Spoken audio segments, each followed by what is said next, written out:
আসসালামু আলাইকুম রহমতুল্লাহি বরকাতু। আলহামদুলিল্লাহ, আমরা আসরের নামাজ শেষ করে আমরা কয়েকজন মিলে নাটোরের হাতির ঝিলে যাওয়ার জন্য বের হইলাম। তো ইনশাআল্লাহ আমরা রিক্সার ভাড়াটা মিটিয়ে নিয়ে তারপরে রিক্সাতে উঠে যাব। তো আলহামদুলিল্লাহ মেটানো শেষ, আমরা এখন রিক্সাতে উঠে পড়ছি।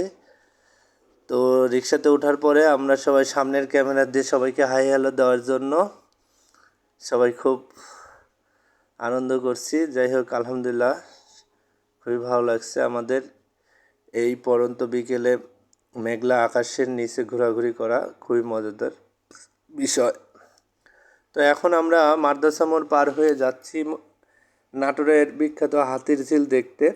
সেখানে খুবই ভালো মনোমুগ্ধকর পরিবেশ এবং পাখি বক সব কিছুই সেখানে দেখতে পাবো। তো রাস্তার মাঝখান দিয়ে যাওয়ার সময় আমরা আকাশের অবস্থা দেখছি একদম মেঘলা হয়ে গেছে, কিছুক্ষণের মধ্যেই আসলে বৃষ্টি আসার সম্ভাবনা আছে। আর এই যে দেখতে পাচ্ছেন বড় একটি পানির ট্যাঙ্কি, আর রাস্তার মাঝখান দিয়ে অনেক সুন্দর সুন্দর ফুলের গাছ আছে। পুলিশ মামারা তাদের গাড়ি নিয়ে টহল দিচ্ছেন। পরিবেশের সাথে একদম গাছটি মিশে গেছে,